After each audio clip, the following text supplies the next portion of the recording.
के राष्ट्रपिता महात्मा गांधी जिन्होंने पूरा जीवन लगा दिया, तब जाकर के हमें और आपको आजादी मिली। गणतंत्र दिवस के दिन हमारा संविधान जो रास्ता दिखाता है उसका संकल्प लें। बाबा साहब भीमराव अम्बेडकर जी के बाद जो हमें संविधान मिला है, उस संविधान पर देश को और चला करके मजबूत बनाने का काम हम लोग करें।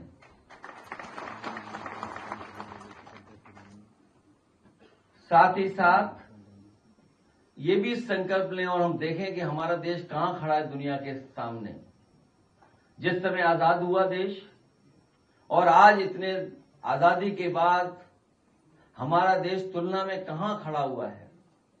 गरीबी, बेरोजगारी, महंगाई और किसान की हमारी क्या हालत है। एक तरफ तो जहां तरक्की और खुशहाली दिखाई दे रही है, वहीं दूसरी तरफ हम लोग देखते हैं आज भी बुनियादी सुविधाएं लोगों के पास नहीं पहुंची हैं। आज भी हमारा देश तमाम उन चीजों का मुकाबला कर रहा है, चुनौतियों का मुकाबला कर रहा है जो देश के सामने हमारी चुनौतियां हैं। कई बार हम लोग अखबारों में पढ़ते हैं कि दुनिया में जगह जगह पर घटनाएं हो रही हैं। शायद किसी ने ऐसा सोचा भी नहीं होगा कि एक देश का राष्ट्रपति दूसरे देश का राष्ट्रपति को अपहरण कर करके ले जाए। न केवल अकेला बल्कि अपने परिवार के साथ उसको ले गया। वहीं बगल में हम लोग देखते हैं कि 4 साल से युद्ध चल रहा है। अभी कुछ दिन पहले खबरें सुनने में आई थी कि कुछ समझौता होना शुरू हुआ है, लेकिन एक देश ने कहा कि जब तक हमारी जमीन को लेकर के बात साफ नहीं होगी तब तक समझौते की बात नहीं हो पाएगी। 4 साल से युद्ध चल रहा है। फिर वहीं सुनने को मिलता है कि यही हम इसको मानेंगे, नॉर्मल चीजें मानेंगे। आज के जमाने की नॉर्मल चीज को हम इस मानेंगे, घटनाएं होती रहेंगी, झगड़ा होते रहेंगे और हमको अपना जीवन भी नॉर्मल जीते रहना पड़ेगा। वहीं जब हम अपने देश को देखते हैं, ये सरकारें जो बड़ी बड़ी बातें बता रहे हैं। मैं कई ऐड देख रहा था आज अखबार में। बहुत से साथियों ने सुना होगा कि एक चर्चा में जब अर्थव्यवस्था की बात आई तो कहा कि आपके देश में पॉल्यूशन बहुत है। आज जब मैं एक अंग्रेजी अखबार पढ़ रहा था तो उसमें ऐड निकला है कि हमारे पानी के अंदर क्या क्या है। हमारे देश की लगभग 70 नदियां लेड पॉल्यूशन में अलार्मिंग है। हमारे देश की नदियों में यूरेनियम है।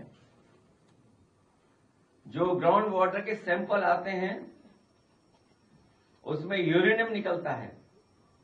कई जगह का जो पानी हम लोग देखते हैं कि बहुत खतरनाक है, उसमें आर्सेनिक है। और फिर कई जगह पानी में हम लोग देखते हैं मरकरी है। जो मरकरी हमारे शरीर में जाएगा तो सोचो कैसा असर छोड़ेगा। कई जगह जो इंडस्ट्रियल वेस्ट है और जब हम पानी उसके सैंपल लेते हैं तो वो अनसेफ दिखाई देता है, पीने लायक नहीं है, उसमें पेस्टिसाइड्स है। सोचो पानी में पेस्टिसाइड्स हो, आर्सेनिक हो, यूरेनियम हो, और फिर ये जो बातें बताई जा रही हैं वो बता रहा है एक कंपनी जो पानी का सप्लाई देना चाहती है साफ सुथरा। सोचिए, एक्वा गार्ड कंपनी बता रही है कि आपके पानी में ये चीजें हैं, इसलिए आपकी नदियां नहीं शुद्ध हैं, ग्राउंड वाटर शुद्ध नहीं है, जहां कहीं पानी है वो सब खराब है। आप हमारी मशीन खरीद लो तो पानी साफ आएगा। सोचो, हमारी सरकार को पता ही नहीं है कि पानी में क्या क्या है, लेकिन जिन्हें कारोबार करना है उन्हें पता है कि पानी में क्या क्या है। एक बहुत बड़ा विज्ञापन देखने को मिला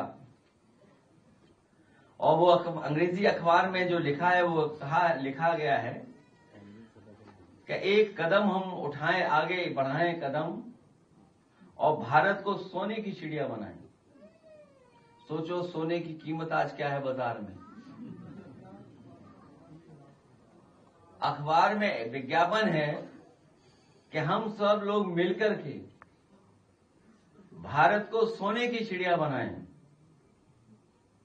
और फिर जब आप विज्ञापन को पढ़ोगे तो उस विज्ञापन में कहा जा रहा है कि आप सोना हमारे यहाँ रखवा दो तो आपको मुनाफा होगा।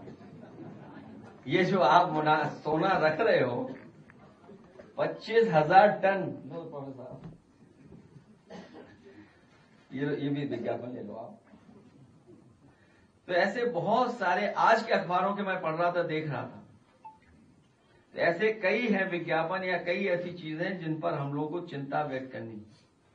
और गरीबी, बेरोजगारी, महंगाई कहां पहुंच गई सोचिए, और खासकर पीडीए के ऊपर कितना अन्याय हो रहा है उसकी हम और आप लोग कल्पना नहीं कर सकते। अस्पतालों में इलाज नहीं। कल ही एक फोन आया मेरे पास और कहा उसने कि हमारा मरीज अस्पताल में था और डॉक्टर छोड़ नहीं रहा है मरीज को, और इसलिए नहीं छोड़ रहा है क्योंकि अभी पैसे का भुगतान नहीं हुआ है। तो मैंने उनसे कहा कि ऐसा करो, हम मदद कर रहे हैं आपकी, डॉक्टर का इलाज बाद में हम लोग कर देंगे। लेकिन जब डॉक्टर साहब से निवेदन किया गया, उनके नर्सिंग होम के मालिक से निवेदन किया गया कि ऐसा मत करिए आप, कि मरीज को मत रखिए, आप उसको जाने दीजिए, तो डॉक्टर ने बात मानी, कुछ माफ भी कर दिया, कुछ हमने मदद कर दी। इससे ये हुआ कि मरीज अपने घर पहुंच गए। तो सोचो ये स्थिति है आज, इलाज कहीं सरकारी अस्पताल में नहीं। बताओ गरीबों का कहां अस्पताल में इलाज हो पा रहा है। अगर हम केवल अच्छी अच्छी बातें करें, ठीक बात है, तो अगर हम अच्छी अच्छी बातें करें लेकिन हम अपनी चुनौतियों को न स्वीकार करें तो हम अपने देश के साथ और अपने देश के लोगों के साथ धोखा कर रहे हैं।